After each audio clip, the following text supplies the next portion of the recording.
갑자기 내게 나타나준 너.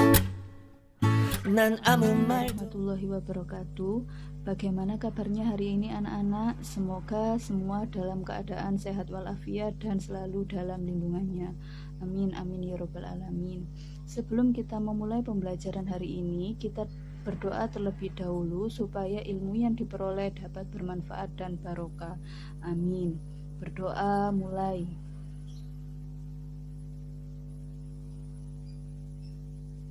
Oke anak-anak, pada hari ini kita akan belajar mengenai metode tahapan kemasan dan penyajian pengolahan. Silahkan disimak video berikut.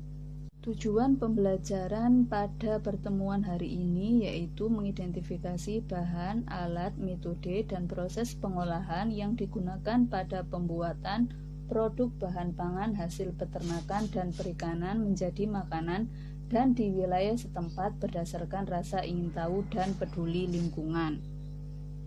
A. Metode pengolahan.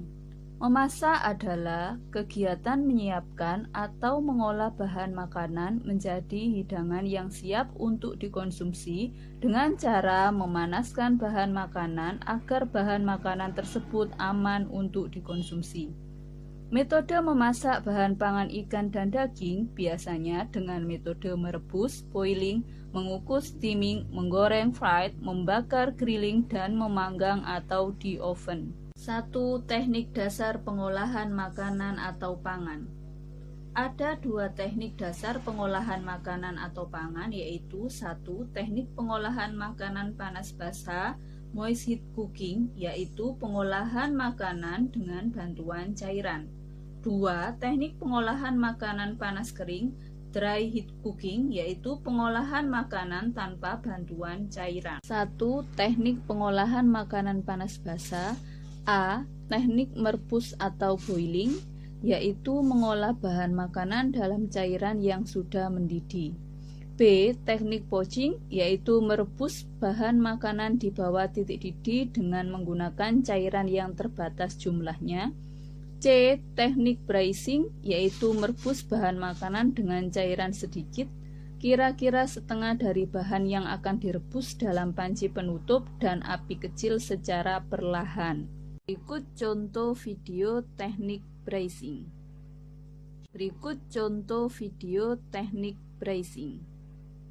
Berikut contoh video teknik stewing, yaitu mengolah bahan makanan yang terlebih dahulu ditumis bumbunya. E. Teknik steaming, yaitu mengolah bahan makanan dengan uap air mendidih. 2. Teknik pengolahan makanan panas kering. A. Deep frying, yaitu mengolah bahan dengan menggoreng menggunakan minyak dalam jumlah banyak. B.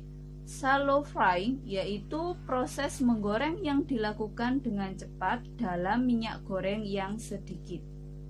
C. Teknik roasting, yaitu teknik mengolah bahan makanan dengan cara memanggang bahan makanan dalam bentuk besar di dalam oven.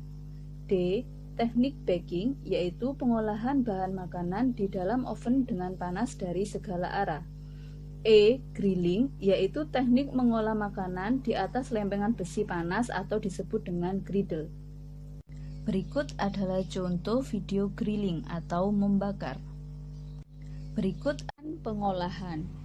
Ada 5 tahapan pengolahan bahan pangan hasil peternakan dan perikanan, yaitu yang pertama ada perencanaan, kedua persiapan alat dan bahan, ketiga proses pembuatan, keempat penyajian atau pengemasan, dan kelima adalah evaluasi.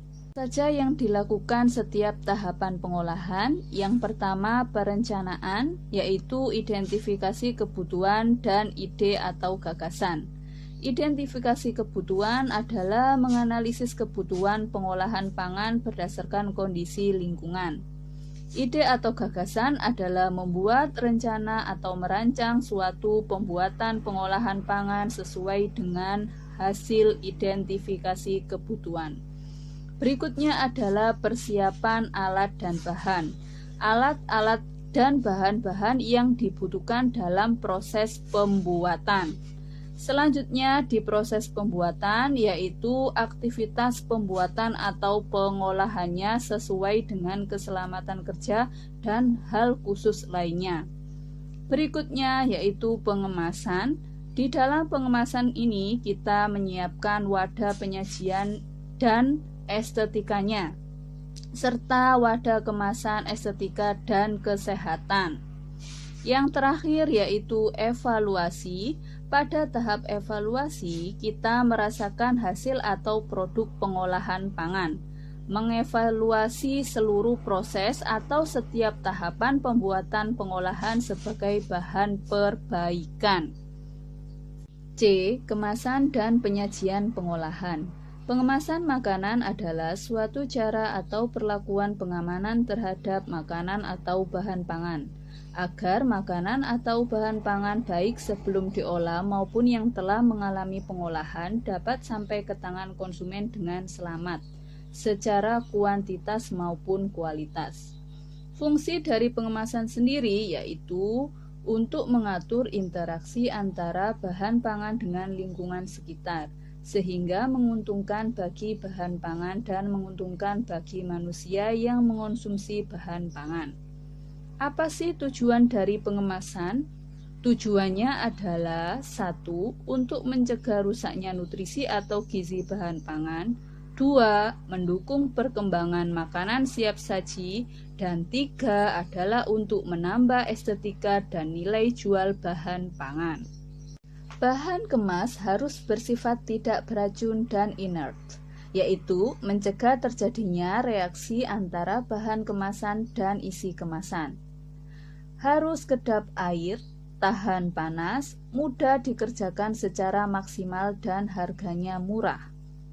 Berikutnya jenis-jenis bahan pengemas antara lain: 1. Ada wadah utama seperti kaleng, botol, plastik, kertas, kain, kulit, daun, gerabah, dan bambu. Yang kedua, ada wadah luar seperti kayu dan karton. Selanjutnya, apa saja sih faktor-faktor yang mempengaruhi dalam penyajian atau pengemasan? 1. Ada sanitasi dan higienis, yaitu faktor yang berkaitan dengan kesehatan dan kebersihan. 2. Cita rasa. Cita rasa ini sangat mempengaruhi pembeli atau konsumen. Yang ketiga, warna dan tekstur. Warna makanan adalah sebagai indikator kematangan makanan. Tekstur makanan yang empuk, mudah digigit atau mudah dikunyah dapat dinikmati konsumen dengan nyaman. Faktor terakhir yang mempengaruhi dalam penyajian atau pengemasan adalah alat dan kemasan. Ada 2 alat penyajian, yaitu yang pertama alat penyajian tradisional, yaitu dengan menggunakan daun. Kemasan tradisional cukup dibungkus dengan daun pisang.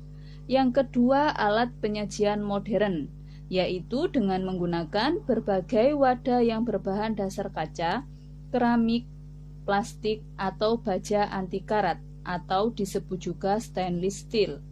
Kemasan modern yang sering digunakan yaitu aluminium foil, styrofoam, dan plastik. Oke anak-anak, sekian materi hari ini. Semoga penjelasan hari ini dapat bermanfaat bagi kalian semua. Tetap jaga kesehatan dan jangan lupa beribadah serta mempersiapkan pertemuan berikutnya.